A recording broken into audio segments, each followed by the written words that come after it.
తెలంగాణలో జాతర సందడి హోరెత్తుతోంది. అమ్మవార్లకు చెల్లించే బంగారం ధరలు నానాటికి పెరుగుతున్నాయి.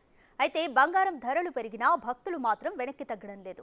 కోరిన కోరికలు తీర్చిన తల్లులకు మొక్కులు అప్పచెప్పాల్సిందేనంటూ బంగారాన్ని ముట్టచెబుతున్నారు.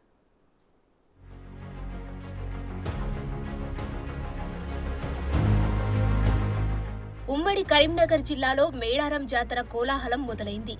ఆనవాయితీలో భాగంగా తొలుత అనుబంధ జాతరలకు వెళ్తున్నారు. ఇంటి వద్ద అమ్మవారికి మొక్కులు చెల్లిస్తుంటారు. అందులో భాగంగా ఇంటి వద్దనే బంగారం సమర్పిస్తున్నారు. చాలా మంది భక్తులు నిలువెత్తు బంగారాన్ని సమర్పిస్తారు. ఉమ్మడి కరీంనగర్ జిల్లాలో 80 ప్రాంతాలలో అనుబంధ జాతరలు జరుగుతుంటాయి. ఈ జాతర ఉండే బెల్లం షాపులు, ఇతర ప్రాంతాల షాపుల ముందు భక్తులు బారులు తీరుతున్నారు. అయితే ఇదే సమయంలో బెల్లం ధరలు ఆకాశాన్నంటుతున్నాయి.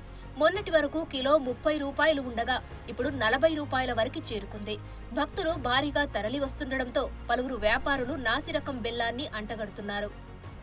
నాకు కడుపు నొప్పి వచ్చినప్పుడు మా అమ్మమ్మ వాళ్ళు మొక్కిరు, నాకు సమ్మకి మొక్కిర్రు.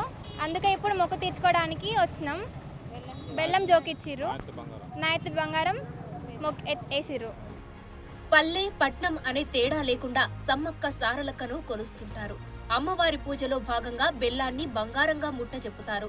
మరో 10 రోజుల పాటు బంగారానికి మరింతగా డిమాండ్ పెరిగే అవకాశాలున్నాయి. అయితే ధరలు పెరిగినా భక్తులు మాత్రం వెనక్కి తగ్గడం లేదు. అమ్మవార్లకు మొక్కులో భాగంగా నిలువెత్తు బంగారాన్ని సమర్పించుకుంటున్నారు. మేము ఇంటికాడ వేసుకుంటాం, ఇక్కడ నుంచి తీసుకుపోయి ఇంటికాడ వేసుకుంటాం. దేవుని కాడ అన్ని సామాన్లు కొంట పోతాం కదా మేము. ఇక అని కొంట పోవడానికి ఇక్కడికి వచ్చినాం. అట్లా ఇక ఊళ్ళో తెలుసుకుంటే కానీ ఇంకా తెలుసుకోలేం మేము. అక్కడ ఇక్కడనైతే 36 అంటాడు షేటు. బెల్లమే తీసుకుంటాను. అమ్మవార్లకు సమర్పించేందుకు నాణ్యమైన బంగారం అందుబాటులోకి తీసుకురావాలని భక్తులు కోరుతున్నారు. నాసిరకం బెల్లం నియంత్రణను అరికట్టాల్సిన అవసరం ఉందన్నారు.